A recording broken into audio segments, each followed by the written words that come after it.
Good morning, everybody, and welcome to STEM Lockdown to Digital School. I'll be presenting grade 11 today, Physical Sciences. And my name is Musala Liburu. You can get me on Twitter. My handle there is @MusalaDL. And on Instagram, it is post_silicon. Right. Yesterday, we dealt with energy and chemical change. Let's just go through it just to check what is that we did yesterday, and so that we can refresh on what we did. This is what you need to remember. Heat of energy is the amount of heat or amount of energy per mole released or produced in a reaction. So this is the amount of heat or energy that is being absorbed or released in a reaction. Right, it is also called enthalpy of reaction. Heat of reaction is also called enthalpy of reaction. Now, heat of reaction delta H is calculated by subtracting the heat of reactants from the heat of product. That is, the energy of the reactants is being subtracted from energy of the product. That is energy of the products minus the energy of the reactants. That's the heat of reaction or enthalpy of the reaction. Right. We also looked at exothermic and endothermic reaction. We said that for endothermic reaction, delta H needs to be positive. That is, delta H needs to be greater than 0. So it is a reaction. So an endothermic reaction is a reaction in which energy is being absorbed. Hence, the surrounding becomes colder. It becomes colder because most of the energy is being absorbed from the surrounding and is being taken by the reaction. So the the surrounding will be colder. Now, the difference between this and sorry, is the screen still visible on your side? All right. Now, the difference between exothermic and endothermic reaction is that in the exothermic reaction, you are having delta H, which is negative, which is less than 0. So for exothermic reaction, delta H, that is heat of reaction, is less than 0. And then it is the reaction in which energy is released to the surrounding. So in here, the surrounding becomes warmer because energy is being given to the surrounding. But now, let's also, we'll be looking at how does it look like on the graph. And let's continue.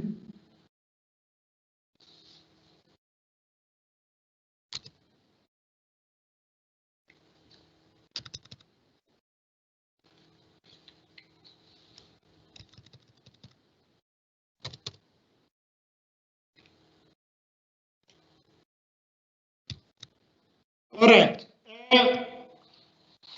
You must also remember that activation energy, this is the minimum energy that is needed for the reaction to take place. So meaning that before you have a specific energy for a specific reaction, the reaction won't take place. So it's a minimum energy required for the reaction to take place. So a catalyst will lower the activation energy, thus increase the rate of chemical reaction. Now, activated complex will be a high energy unstable transitional stage between reactants and products. Let's look at endothermic reaction. So in endothermic reaction, we have said delta H is positive, is greater than 0 for this reaction. Now, if you look here, it will be positive because energy of the products will be higher than energy of the reactants. And we have said that energy is being absorbed during this reaction. So let's go to exothermic reaction. For exothermic reaction, delta H is negative, is less than 0. Why? Because energy of the product is less than energy of the reactants. So energy of the reactants is higher than energy of the products. Right, now let's look at the effect of the catalyst. We have said that the catalyst will be there to lower the activation energy. So you can see that without the catalyst, this was the activation energy of this reaction. The black line there was for the activation energy. But now with the catalyst, it goes to the red graph here. The activation energy is being lowered by the presence of the catalyst. So it will be in an exothermic reaction. So you will see that the presence of the catalyst will lower the activation energy. So hence your reaction will be much quicker with the presence of a catalyst.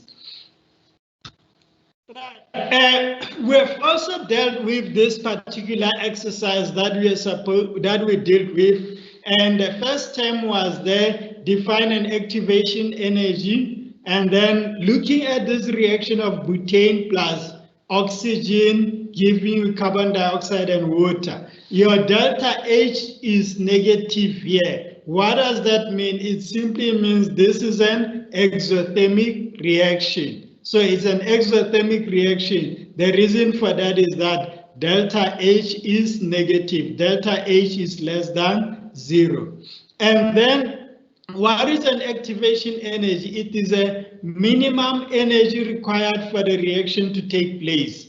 And then you have to draw a sketch of a potential energy versus the cost of reaction for the above reaction. So we know that this reaction will be an exothermic reaction. So we have to show activation energy, heat of reaction, and then energy of the reactants and products. And you are also having to determine the empirical formula for butane gas if it consists of 82.76% of carbon and 17.24% of hydrogen. Right, we have said the activation energy is the minimum energy needed for the reaction to take place. And then we have said that that reaction was an exothermic because delta H was less than 0, or energy is being given off during the reaction. Now, if you look here, you can see that energy of the reactants will be greater than energy of the product. Hence, that is negative. And this is your activated complex. This is the activation energy between the reactants and the activated complex will be your activation energy. And then delta H will be energy of the products minus energy of the reactants. So because the product is less than the reactants, hence you are getting your delta H to be negative. Now, you have been asked to determine the empirical formula of a compound with 82.76% of carbon and 17.24% of hydrogen. In there, you say per 100 you are having 82.76 being carbon, and then per 100 gram we are having 17.24 being hydrogen. Then what you need to do is to divide by molecular mass of each and every one of these. Now, this for carbon, you will say 82.76 divided by 12, which is 6.897. Then for hydrogen, you will say 17.24 divided by 1, which is the molar mass of hydrogen. It will give you 17.24.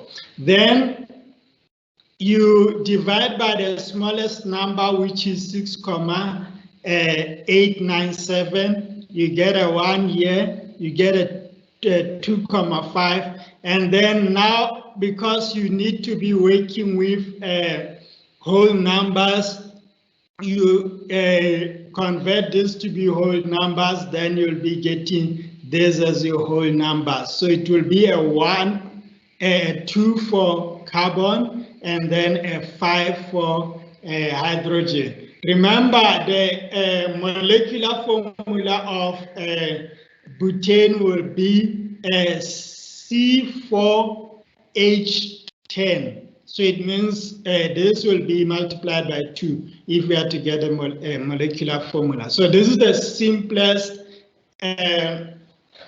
ratio in which atoms combine to form this compound. Today we'll be looking at electricity and magnetism. In particular, we'll be looking at electrostatics. At the end of this lesson, you should be able to state Coulomb's law, solve problem using this equation for two charges in 2D in 2 dimension, for 3 charges in right angle formation, and this will be limited to charges in the vertex of a right angle triangle. And then you must also be able to solve problem using the equation F equals to K Q1 Q2 all over R squared for charges in 1 dimension. And then you'll be restricting this to 2 charges. Right, Coulomb's law, let's state Coulomb's law. It says that the magnitude of an electrostatic force exerted by 2-point charges, that is Q1 and Q2, on each other is directly proportional to the product of the magnitude of the charges and inversely proportional to the square of the distance between them. So it reads, the magnitude of electrostatic force exerted by 2-point charges Q1 and Q2 on each other is directly proportional to the product of the magnitudes of the charges and inversely proportional to the square of the distance between them. Right, mathematically, F Q1, Q2, and then all over R squared. Then K is Coulomb's constant, and it has a value of 9 times 10 to the power positive 9, sorry. It should be positive 9, it's positive 9, and then this should be Newton meter square per Coulomb. Right, and then we have stated Coulomb's law.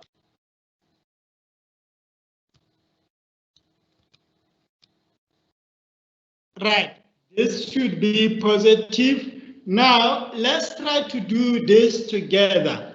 You are having a small isolated sphere A with a mass of 0.2 gram. Is 0.2 gram, carrying a charge of positive 7 times 10 to the power minus 9 Coulomb. Is suspended on a horizontal surface by a string of negligible mass. A second sphere, B, carrying the charge of minus 8 times 10 to the power minus 9 Coulomb on an isolated stem, attracts sphere A so that the string forms an angle of 20 degrees with the vertical. The horizontal distance between the two centers of the spheres is 3 centimeters. Refer to the diagram below. So in here you are having a small isolated sphere A, which is this one, with mass of 0.2 gram, is carrying a charge of 7 times 10 to the power minus 9 Coulomb. It is carrying a charge of 7 times 10 to the power minus 9 Coulomb, and then is suspended from a horizontal surface by a string of negligible mass. So this is the horizontal surface, this is the the string of negligible mass. And then a second sphere, B, this is second sphere B, carrying a charge of minus 8 times 10 to the power 9 Coulomb, is standing on an isolated stand and attracts sphere A so that the string forms an angle of 20 degrees with the vertical. So this is the vertical, this is the angle of 20 degrees. The horizontal distance between the centers of the sphere is 3 centimeters. So the distance between the centers of the sphere is 3 centimeters. Then the first question was to state Coulomb's law, and then the second one was to draw a vector diagram of forces acting on sphere A and indicate at least one angle, and then calculate the magnitude of electrostatic force that sphere B exerts on sphere A, and then calculate the magnitude of the tension in a strain. Right, and then the two spheres are brought together and separated. Then they are taken to their original position. Calculate the new charge on each sphere. How many electrons were transferred from B to A? Right, let's try to deal with this question. Let's do it together. The first one was to state Coulomb's law. So Coulomb's law read it as follows. The magnitude of electrostatic force exerted by 2-point charges 1 and 2 on each other is directly proportional to the product of the magnitude of the charges and inversely proportional to the square of the distance between them. Right, that is Coulomb's law. And then you were to draw a vector diagram showing all the forces that are acting on sphere A, indicate at least one angle. So the first approach is to say this string is pulling this object up. So the angle with the horizontal, with the vertical there is 20 degrees. And then it is also having the force due to gravity acting on it going down, which is this one here. And then there's a force of attraction from B, which is called Fe. So that's how it will look like. But otherwise, you can make a closed triangle. There's a force due to gravity. Because it is stationary, it will mean that the forces are in equilibrium. Then the force,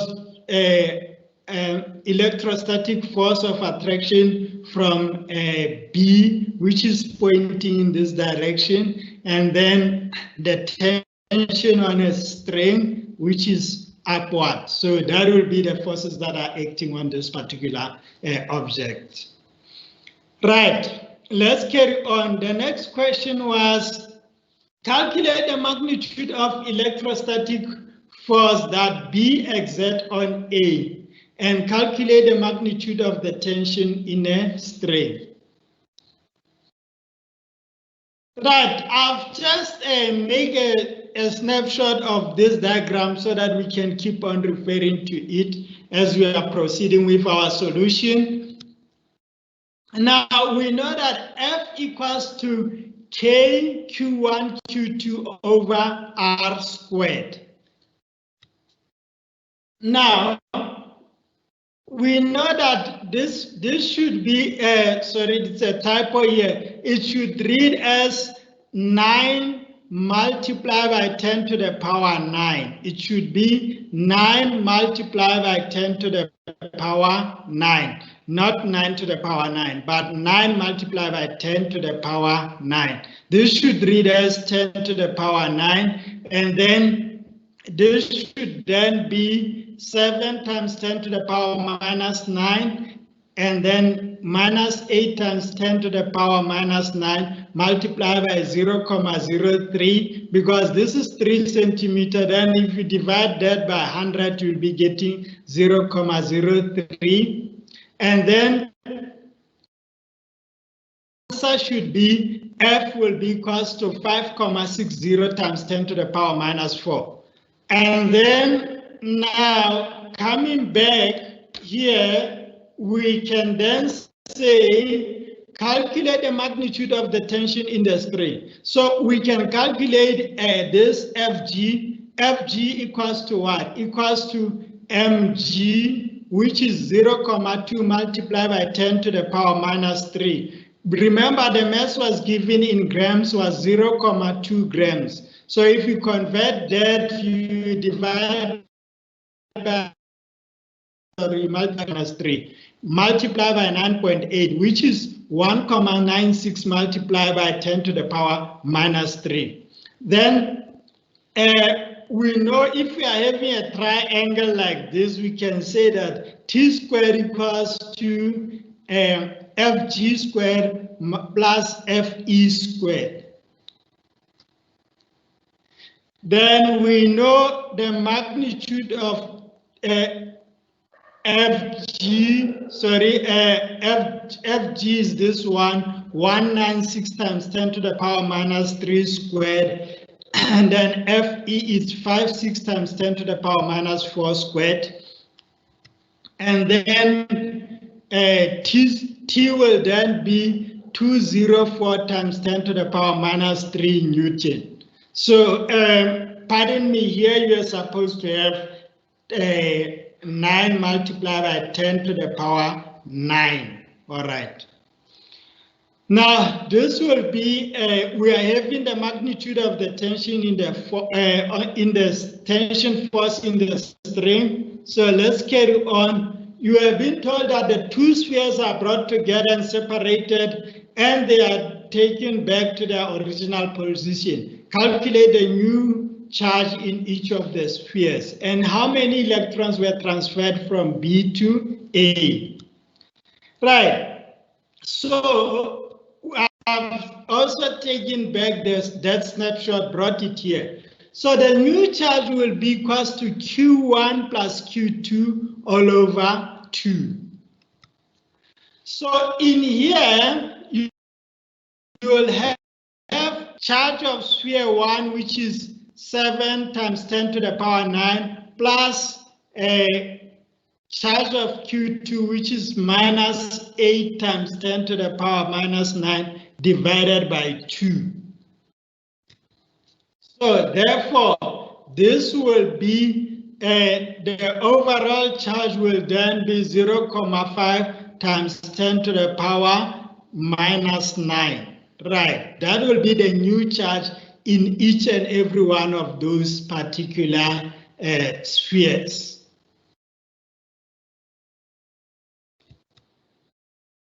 Right, so let's look at the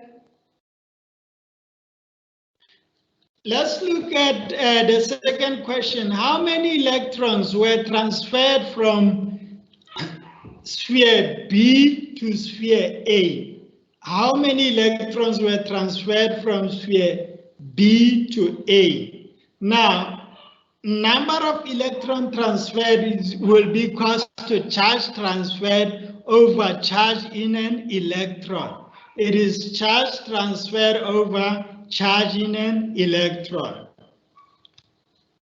So charge transfer, let's look at each and every one of those. This one was initially sitting at minus 8 times 10 to the power minus 9. So if we are to move from here to here, you have to do what? You have to have 7,5 times 10 to the power 9. That is the difference between these two is 7,5. But equally also, if we are having 7 times 10 to the power minus 9, and you are getting minus 0,5 times 10 to the power minus 9, you should have subtracted 7,5 to arrive here. Right. So now the difference, charge transfer is 7,5 times 10 to the power minus 9.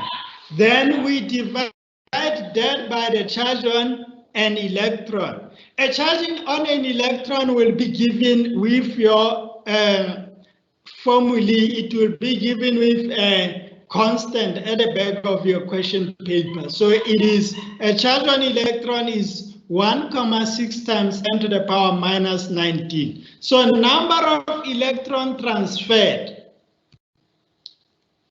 In this case, it will be 4,69 times 10 to the power 10 electrons that would have been transferred from sphere B to sphere A.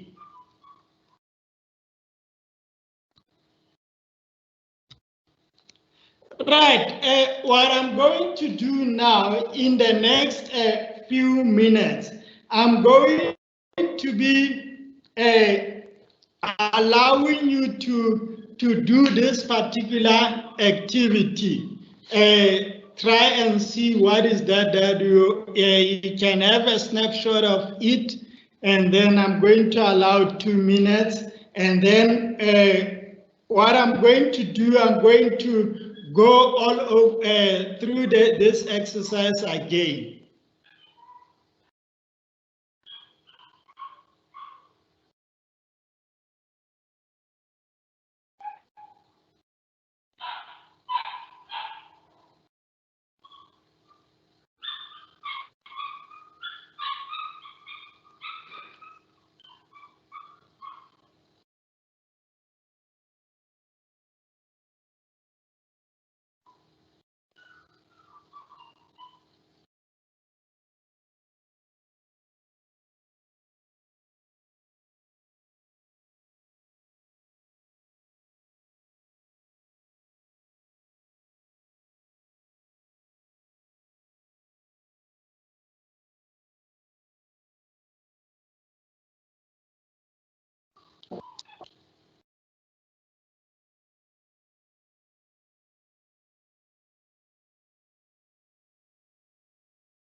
Hello, I hope you are done copying this one. So I'm seeing.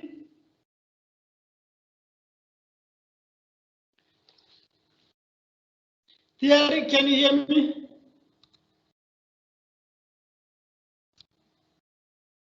Masala, I can hear. All right. Okay. I see one learner was asking you a question about what does it mean by having a H naught. So let's try to go back to that slide with heat of reaction.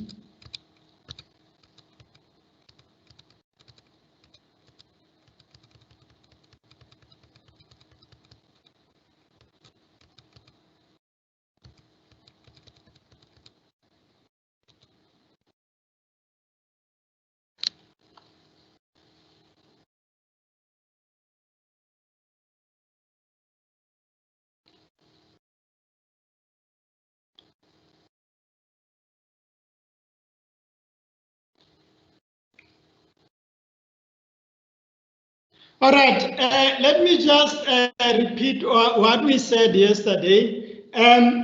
We were dealing with energy and chemical change. So we said heat of reaction is given by delta H. So this is the amount of energy per mole released or produced in a reaction. So it is the amount per mole that is being released or produced in a reaction. So it is being given by delta H.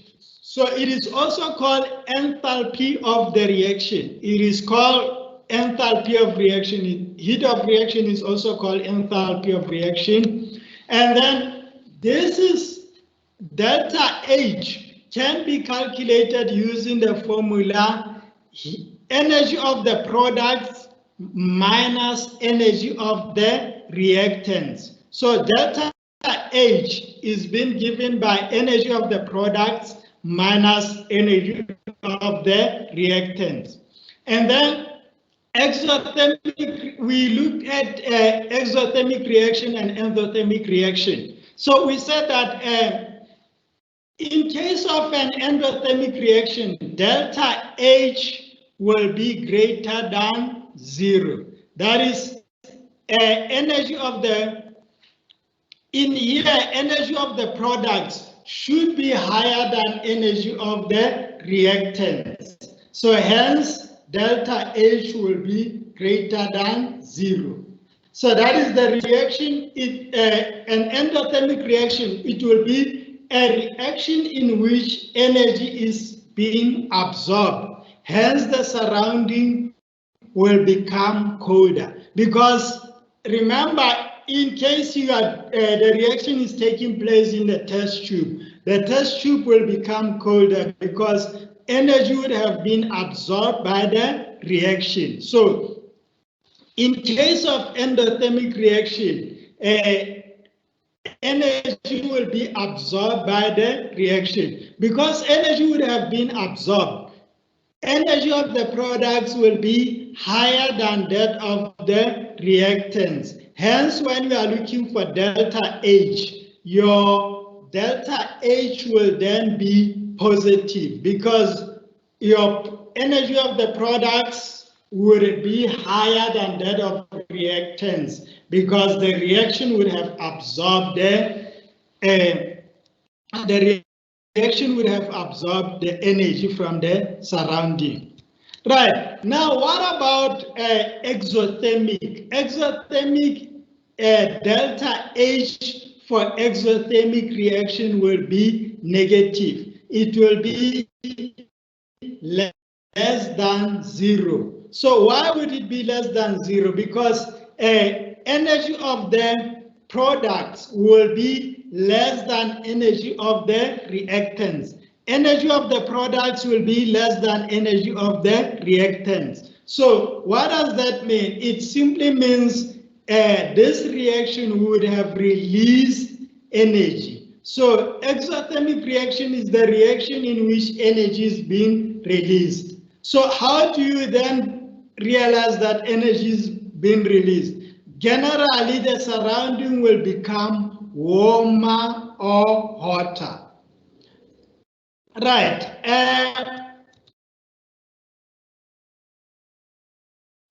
And we talked about activation energy. So what is this activation energy? Activation energy would be the minimum energy needed for the reaction to take place. It will be a minimum energy required for the reaction to take place. Now, what is the role of a catalyst in the reaction? The catalyst will lower the activation energy and it will increase the rate of chemical reaction. Because the catalyst will lower the activation energy, the rate of chemical reaction will be faster or it will increase.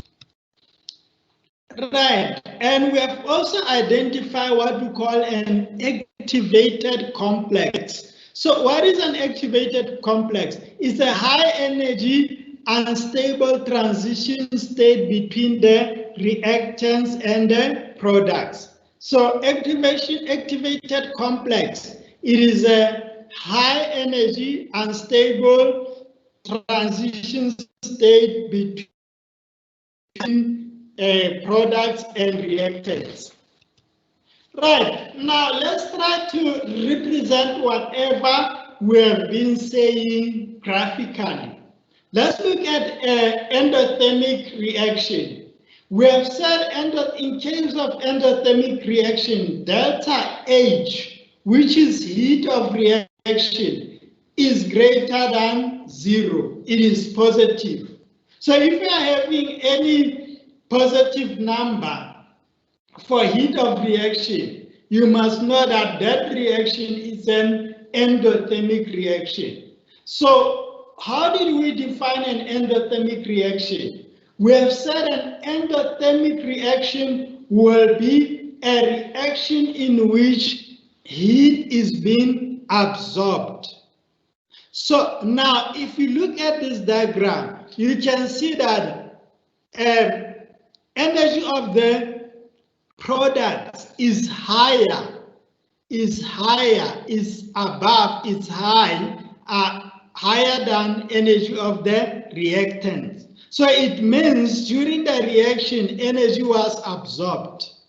So hence your delta H is positive and energy of the product is higher than energy of the reactants.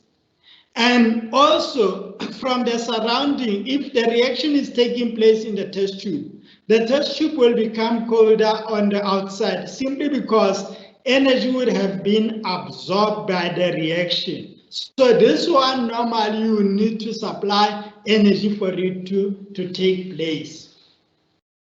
All right, let's look at exothermic reaction. So exothermic reaction, delta H is negative. Heat of reaction is negative. Why? Because energy of the product is less than energy of the reactant. Remember, delta H is being given by energy of the product minus energy of the reactants. Now, you will be subtracting a bigger number from a smaller number, hence you are getting a negative answer. So delta H will be negative. Right, so it is because energy has been given off. So you started here with your reactants. Then you gave off some of your energy to the surrounding. Hence the surrounding becomes warm. So delta H will be a negative. Right, now we have also discussed two concepts. Activated complex. What is an activated complex? It's a high energy state, transitional state between reactants and products. It's a high energy transitional state between reactants and products. And then we have also talked about activation energy. What is activation energy? Activation energy, it is the minimum energy required for the reaction to take place. This is the minimum energy. So for this reactants to be converted to this product, you will need this amount of energy, at least this amount of energy. So activation energy is the minimum energy required for the reaction to take place. Right, we have also talked about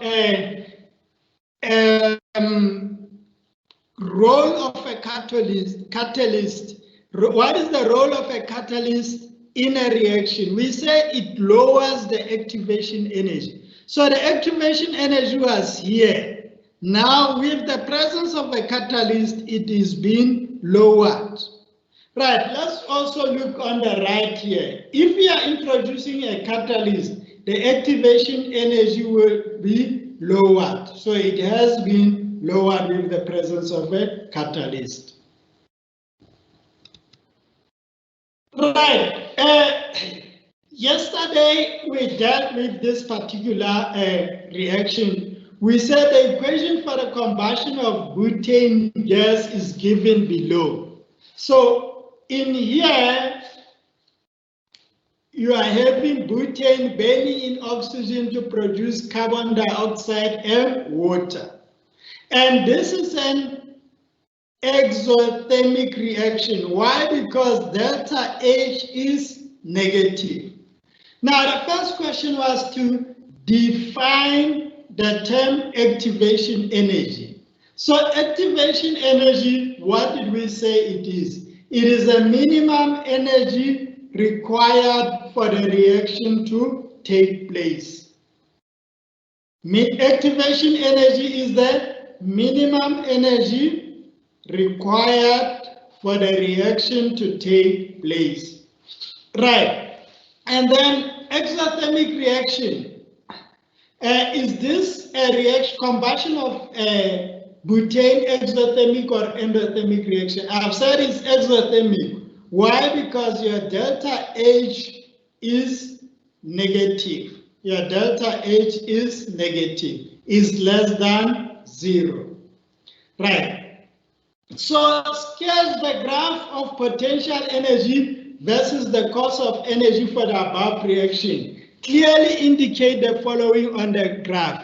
Activation energy, heat of reaction, reactants and products. And we are also asked to determine the empirical formula of butane gas if it consists of 82.76% of carbon and 17.24% of hydrogen. Right, in our solution, if we are to draw the graph, this is the kind of the graph that we are having, that we should be having. So we should be having the graph in which, because it's an exothermic reaction, energy of the product must be lower than energy of the reactants. Now, this will be an activation energy difference between the activated complex and the energy of the reactants. Now, heat of reaction will be the difference between energy of the products and energy of the reactants. It is negative because energy of the product is lower than energy of the reactants. Right. Now, you are having this kind of a graph here. So, not a graph, but this information, we have been told that in a particular compound, butane in this particular instance, it is having 82.76% of carbon and 17.24% of hydrogen. Now, you are being asked what is the empirical formula of this?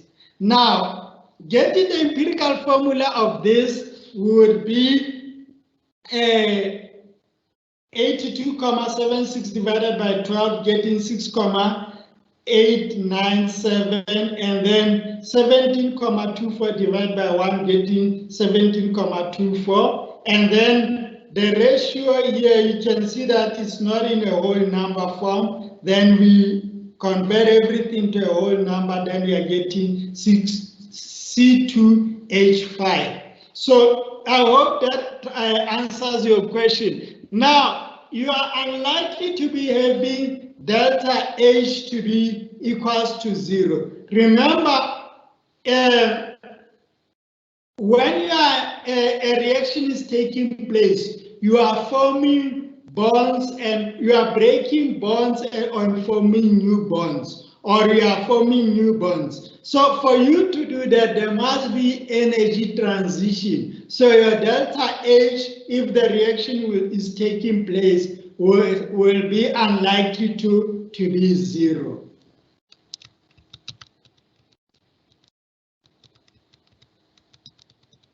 Right, we have just dealt with Coulomb's law, and we have dealt with this problem here, and then what I asked you to do was to try this, the following activity at home.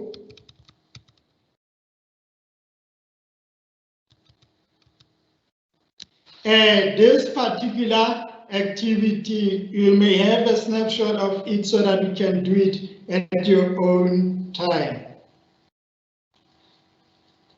Right. Let me what you need to remember, it is the definition of you must be able to do calculation in with Coulomb's law and be able to state the law, and then use previous DBE question papers and any other useful resource, and remember to practice and ask for help where you did not understand. Always shout for help. And then you can make use of these resources, this link. And then I hope you have gained something out of this lesson. And then let's meet tomorrow. We'll be looking at Coulomb's law and also electric field.